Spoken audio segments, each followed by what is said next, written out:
त्यांची भाषा थोडीशी नरमली आहे का?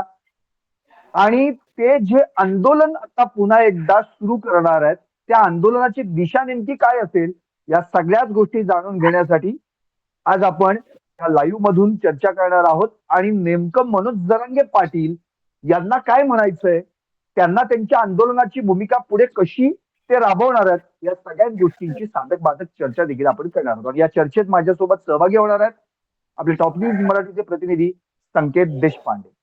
संकेत, टॉप न्यूज मध्ये तुझं हार्दिक स्वागत. संकेत, मूळ प्रश्न असा आहे की काल शपथविधी सोहळा पार पडला आणि मी पुन्हा येईन म्हणणारे देवेंद्र फडणवीस आले देखील. पण आता आलेल्यांसमोर आव्हानं देखील तितकीच आहेत.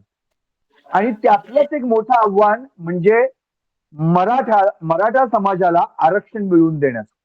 देवेंद्र फडणवीसांनी प्रतिक्रिया दिली की याआधी देखील आम्ही मराठा समाजाला आरक्षण मिळवून देण्याचा निष्पक्षपणे प्रयत्न केला आणि यापुढे आम्ही तो प्रयत्न करू. त्यावर जरांगीने देखील प्रतिक्रिया दिलेली आहे की तिघांचंही मी अर्थातच अभिनंदन करतो, त्यांना शुभेच्छा देतो, पण आता नाटकं करायची नाही. आता मात्र मराठा समाजासाठी त्यांना आरक्षण मिळवून देण्यासाठी काम करायचं. काय सांगता येईल, तुझी काय प्रतिक्रिया आहे पहिली? एकंदरीत जर आपण बघितलं तर काल देवेंद्र फडणवीस सरकारचा ज्यावेळी शपथविधी झाला, अजित पवार एकनाथ शिंदेंनी उपमुख्यमंत्री पदाची शपथ घेतली. या शपथविधीनंतरच खरं तर मनोज जरांगे पाटलांची भूमिका काय राहील याकडे सगळ्यांचंच लक्ष लागलं होतं.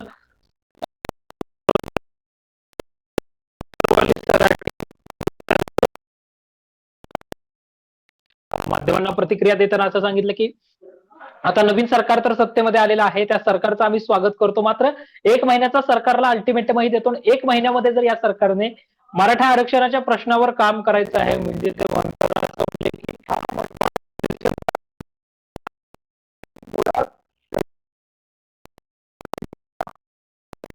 आरक्षण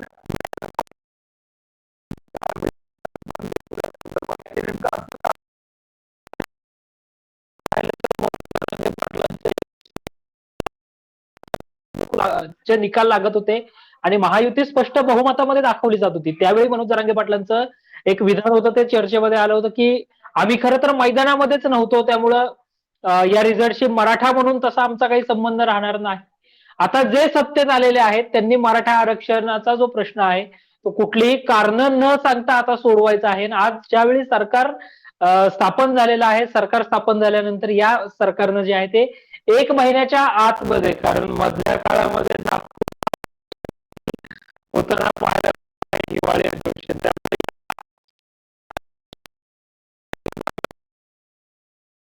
पाहायला मिळतं. त्याच अनुषंगाने त्यांनी 5 जानेवारी पर्यंतचा अल्टिमेटम जो आहे तो राज्य सरकारला दिल्याचं पाहायला मिळतं. संकेत, मला असं म्हणायचं की आज मनोज जरांगेंनी जी आंतरवाली सरडीतून भूमिका स्पष्ट केली, त्यांची भाषा नरमाईची आहे हे तर क्लिअर झालं, पण भूमिका त्यांनी बदललेली नाहीये.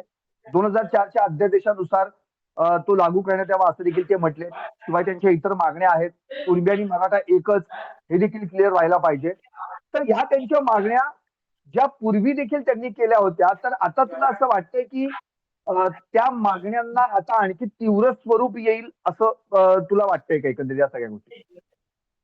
मनोज जरांगे पाटील असं नेहमी वारंवार सांगताना पाहायला मिळत होते की सरकार कुठलाही येऊ, मागण्या सुटल्या पाहिजेत. आणि त्या अनुषंगाने ज्या देवेंद्र फडणवीसांवर मनोज जरांगे पाटील काही दिवस अगोदरपर्यंत करत होते, त्या देवेंद्र फडणवीसांवर टीका करताना आज अर्थातच जरांगे पाटलांची नरमाईची भूमिका होती. हे करत असताना मग कुणबी प्रमाणपत्रानुसार मराठा समाजाच्या आरक्षणाचा प्रश्न मार्गी लावावा, सगळे सोयरीची अंमलबजावणी करावी, असं मनोज जरांगे पाटील म्हटल्याचं पाहायला मिळालं. एकंदरीतच या सरकारकडून मनोज जरांगे पाटलांनी जे आहे ते नरमाईच्या भाषेमध्ये मराठा आरक्षणाचा प्रश्न जो आहे तो सुटावा असं एक प्रकारे इच्छा व्यक्त केल्याचं पाहायला मिळतंय. त्यांच्या आजच्या बोलण्याचा रोखही तसाच पाहायला मिळत होता. नक्कीच. संकेत, आणखी एक महत्वाचा मुद्दा की मुळात आता देवेंद्र फडणवीस मागच्या वेळी उपमुख्यमंत्री होते, पण आता ते मुख्यमंत्री आहेत. आणि एकनाथ शिंदे मुख्यमंत्री होते, ते आता उपमुख्यमंत्री आहेत. त्यामुळे देवेंद्र फडणवीसांविषयीचा मनोज जरांगेंचा असलेला राग, भले ते आता म्हणत असतील की माझा काय त्यांच्याविषयी राग नाही आणि ते काय माझे शत्रू नाहीत वगैरे, पण आता जी पॉवर देवेंद्र फडणवीस यांच्या हातात नव्हती मागच्या वेळी, ती पॉवर आता होल अँड सोल पॉवर फडणवीसांच्या हातात आलेली आहे. त्यामुळं मराठा आरक्षण हा मुद्दा जर आपण पाहिलं तर याच्या आधी देखील मराठा आरक्षण देवेंद्र फडणवीस यांच्या सरकारच्याच काळात मराठ्यांना मिळालेलं आहे. त्यामुळे कुठे ना कुठेतरी ती जी पॉवर आता फडणवीसांच्या हातात आलेली आहे त्याचा फायदा निश्चितपणे सरकारच्या माध्यमातून मराठ्यांना होऊ शकतो. एकंदरीतच जर आपण पाहिलं तर देवेंद्र फडणवीस असेल किंवा भारतीय जनता पार्टी असेल, हे वारंवार हे सांगण्याचा प्रयत्न करत असते की मराठा समाजासाठी सारथी असेल, अण्णासाहेब पाटील आर्थिक विकास महामंडळ असेल, या संस्थांना मोठं करण्याचं काम किंवा या संस्थांना मोठं या अर्थाने की निधी देणं असेल किंवा तांत्रिक सुविधा ज्या आहेत त्या पूर्ण करणं असेल, या बाबतीत देवेंद्र फडणवीस सरकारने काम केलं. न्यायमूर्ती मस्के आणि गायकवाड समितीचा अहवाल जो आहे तो मान्य करून त्या धर्तीवर उच्च न्यायालयामध्ये टिकेल असं आरक्षण देवेंद्र फडणवीस सरकारने दिलं. मात्र सरकार बदललं मग आरक्षण गेलं वगैरे असं भाजप सांगताना पाहायला मिळत असताना आता पुन्हा जर आपण पाहिलं तर काल ज्यावेळी मंत्रालयाचा वार्ताहर संघ आहे त्या ठिकाणी ज्यावेळी देवेंद्र फडणवीसांनी पत्रकार परिषद घेतली, त्या पत्रकार परिषदेमध्ये सुद्धा देवेंद्र फडणवीसांनी मराठा आरक्षण प्रश्नाचा उल्लेख केल्याचं पाहायला मिळालं की ते म्हणाले मराठा समाजाला कायदेशीर दृष्ट्या घटनात्मक असं टिकेल असं आरक्षण आपण देऊ. म्हणजे 20 फेब्रुवारी 2024 ला मराठा समाजाच्या आरक्षणासाठी एक विशेष अधिवेशन बोलवण्यात आलं होतं. ज्या विशेष अधिवेशनामध्ये 10% स्वतंत्र आरक्षण जे आहे, म्हणजे जरांगे पाटलांची मागणी होती की ओबीसी मधून द्यावं, मात्र सरकारनं स्वतंत्र 10% आरक्षणाचा जो आहे तो या अधिवेशनामध्ये त्याचा प्रस्ताव मांडला. तो संमत देखील मागच्या म्हणजे 14व्या विधानसभेमध्ये मंजूर देखील झाला होता. आता नवीन सरकार आल्यानंतर त्या दृष्टीने आपण पावलं अधिक सक्षमतेने उचलू, कायदेशीर दृष्ट्या ज्या काही त्रुटी राहिलेल्या आहेत, म्हणजे सर्वोच्च न्यायालयामध्ये मराठा आरक्षण प्रश्नाची जी क्युरेटिव्ह पिटिशन आहे तिचा निकाल देखील येणं बाकी आहे. तर या सगळ्या अनुषंगाने आपण प्रयत्न करू असंच काल देवेंद्र फडणवीसांनी सांगितल्याचं पाहायला मिळालं. आज जरांगे पाटलांची बदललेली भाषा ही तेच दर्शवताना पाहायला मिळत होती. नक्कीच संकेत, आणखी एक महत्वाचा मुद्दा की मागच्या वेळी मुख्यमंत्री दस्तूरखुद्द एकनाथ शिंदे होते आणि मुख्यमंत्री किंवा त्यांचं मंत्रिमंडळ जे असेल ते कुठे ना कुठेतरी आपण पाहिलं तर मनोज जरांगेंशी जवळपास त्यांनी जुळून घेतलं होतं. म्हणजे अगदी शिंदेच मनोज जरांगेंना कव्हर करतात असं कुठेतरी महाराष्ट्रात एक संदेश जात होता. पण आता मात्र मुख्यमंत्रीपदी अर्थातच देवेंद्र फडणवीस आहेत. त्यामुळे मनोज जरांगेंना हे सगळं टॅकल करणं आंदोलन याच्यात कुठे काही फरक पडू शकतो का? मनोज जरांगे पाटलांची आता तरी भूमिका अशीच आहे की आपण ज्या पद्धतीनं या अगोदरची 3 आंदोलनं केली, त्या अगदी वाशीचं आंदोलन सुद्धा वाशीपर्यंतचं आंदोलनही त्याच्यामध्ये असेल, तर या संपूर्ण आंदोलन आपण ज्या पद्धतीने केली त्याच पद्धतीने करू. सरकार कुणीही येऊ, सत्ताधारी कोणीही असो, राज्याचा प्रमुख म्हणजे मुख्यमंत्री कोणीही असो, आपण त्याच पद्धतीने आंदोलन करत राहू किंवा तशीच आपली भूमिका असेल असं मनोज जरांगे पाटील म्हटल्याचं पाहायला मिळालं. मात्र आत्ताच्या या अगोदरच्या सरकारमध्ये जर आपण पाहिलं तर भाजपाकडून मनोज जरांगे पाटलांच्या आंदोलनाच्या वेळी केवळ गिरीश महाजन असतील किंवा मग अतुल सावे असतील, हे 2 प्रमुख चेहरे पाहायला मिळत होते. बाकीचं जर शिष्टमंडळ आपण पाहिलं तर किंवा इव्हन निवडणुकीच्या काळातही भाजपा नेत्यांपेक्षा एकनाथ शिंदेची शिवसेना असेल किंवा मग अजित पवारांच्या राष्ट्रवादीतलेही काही प्रमुख नेते मनोज जरांगे पाटलांना जाऊन भेटताना पाहायला मिळत होते. भाजपाविषयी स्पेसिफिक मनोज जरांगे पाटलांचा असणारा राग, त्यामुळे या सगळ्याचा आता अधिक तीव्र पद्धतीने जरांगे पाटलांच्या आंदोलनातून वगैरे ते स्पष्ट होऊ शकतं, अशी शक्यता जी आहे ती नाकारता येत नाही. नक्की. अगदी एक संकेत, शेवटचा प्रश्न. तू मगाशी म्हणालास की विशेष अधिवेशन निश्चितच आता हिवाळी अधिवेशन होणार आहे.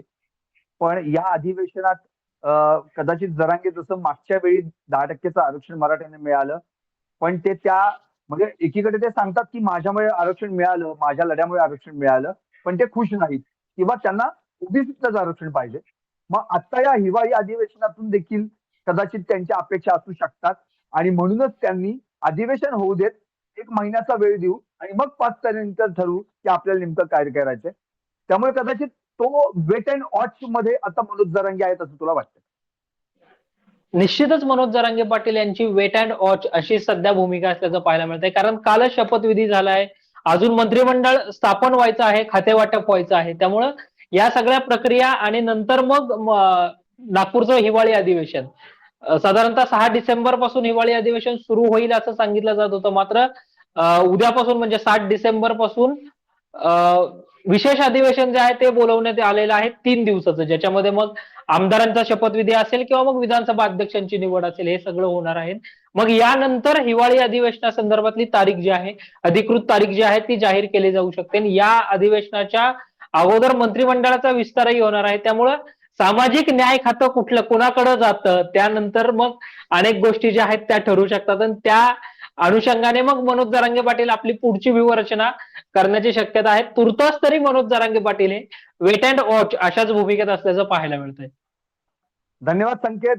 तू या संपूर्ण विषयाचं पूर्ण सविस्तर असं विश्लेषण केलंस आणि तर मुख्यमंत्र्यांना डोक्यावर घेऊन नाचू असं जे जरांगेंनी म्हटलं, या संदर्भात देखील नेमकी जरांगेंची या मागची भूमिका काय आहे हे देखील तू स्पष्ट केलंस. पण एवढं नक्की आहे की जरांगे वेट अँड वॉचच्या भूमिकेत आहेत.